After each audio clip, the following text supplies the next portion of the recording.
नमस्कार। आपका मेरे channel get richer through scripture में स्वागत है।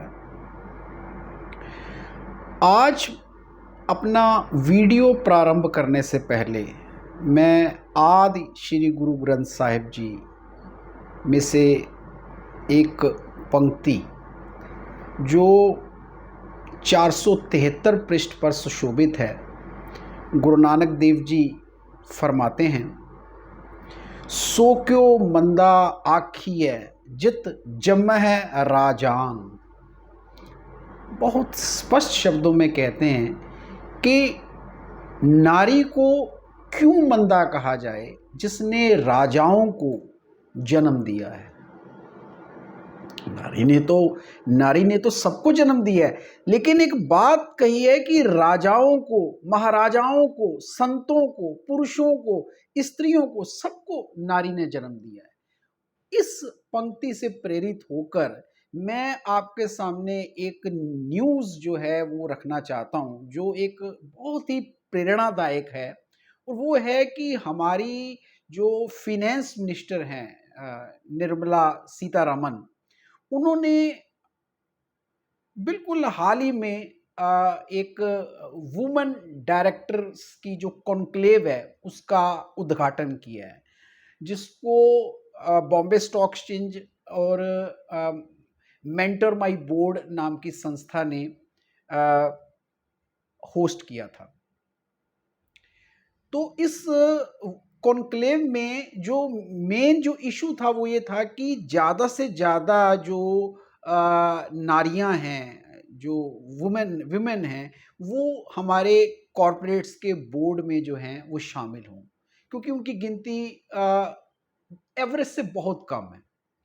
और हमारी फाइनेंस मिनिस्टर निर्मला जी ने ये बात कही और उन्होंने एक रिपोर्ट साझी की, एक रिसर्च साझी की कि 1000 कंपनियों का सैंपल जो है वो लिया गया और उसमें ये पाया कि ऑन एन एवरेज जिन कंपनियों में डाइवर्सिटी थी, विविधता थी, यानी कि जिनमें बोर्ड में औरतें भी शामिल थी, उन कंपनीज के जो प्रॉफिट्स हैं वो 43% ऑन एन एवरेज दूसरी कंपनियों के तुलना में ज़्यादा थे। मतलब जिन कंपनियों के बोर्ड्स में वुमेन जो है महिलाएं नहीं थी या बहुत कम थी, उनकी तुलना में जिन बोर्ड्स में डाइवर्सिटी थी, जिनमें नारियों का जो है वो नेतृत्व ज़्यादा था, उनके प्रॉफिट्स 43% से ऑन एन एवरेज ज़्यादा निकले। अब आप सोच सकते हैं कि यदि हमारे कॉरपोरेट्स में नारियां नेतृत्व करें, और ख़ास करके आपको पता है कि एक कॉरपोरेट में, कंपनी में जो बोर्ड होता है, बोर्ड ऑफ डायरेक्टर्स होते हैं, वो एक जान होती है, वहीं से नेतृत्व और दिशा निर्देश जो है कंपनी के सारे कार्यकलापों का होता है। और मैं अपनी बात को आगे रखने से पहले मुझे एक कवि की 2 लाइनें मुझे जो है ना वो याद आ गई हैं।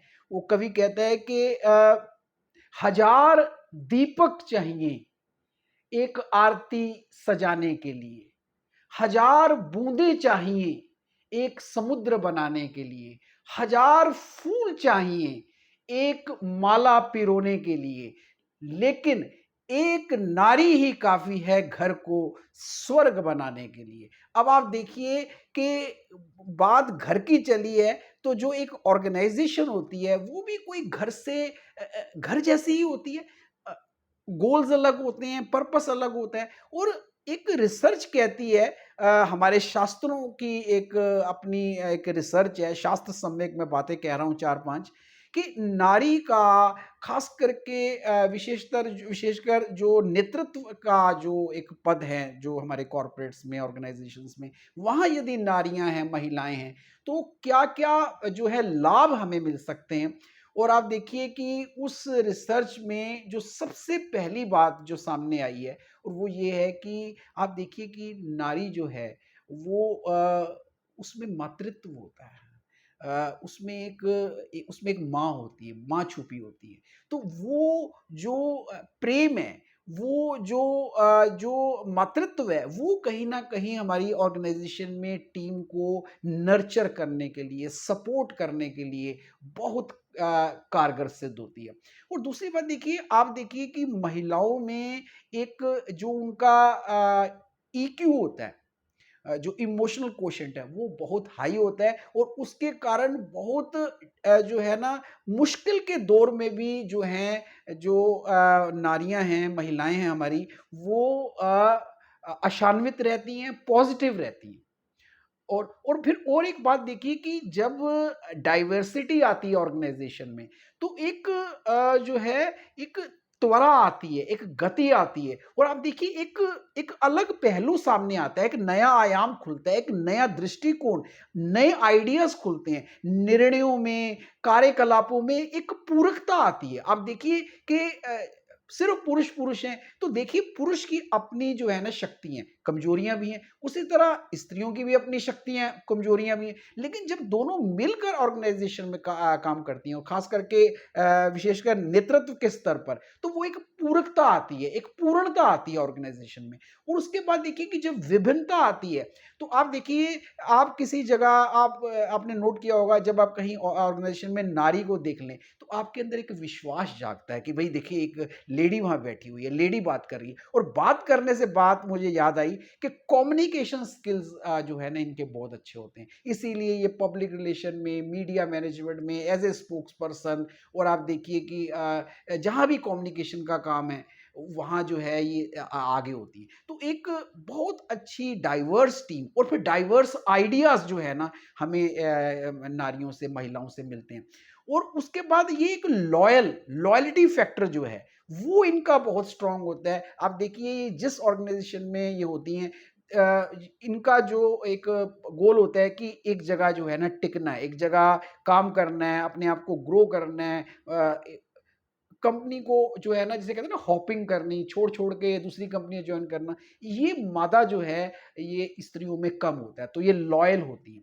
तो कई चीज़ें जो इतनी स्ट्रॉन्ग हैं जो नारियों में, ये एक कहीं न कहीं हम सबके लिए एक जो है ना आदर्श हैं। और मैं चाहूँगा कि हमारी सरकार को ऐसी इंसेंटिव्स जो है ना लाने चाहिए, ताकि ज़्यादा से ज़्यादा जो महिलाएँ हैं, वो कॉर्पोरेट्स में नेतृत्व के स्तर पर आगे आएँ, चाहे वो उनकी ट्रेनिंग हो, चाहे उनकी रिक्रूटमेंट की बात हो। और दूसरा मैं कहूँगा कि एंटी डिस्क्रिमिनेटरी जो रूल्स हैं, जो कहीं न कहीं हम मतभेद कर जाते हैं, भेदभाव कर जाते हैं, अ, एंटी डिस्क्रिमिनेटरी जो लॉज़ और पॉलिसीज़ है, वो बहुत सख्ती से जो है ना उनका पालन होना चाहिए। और मैं अपने शब्दों को यही विराम देते हुए बस एक ही बात आपसे कहूँगा कि आनंदित नारी, अखंडित राष्ट्र। धन्यवाद।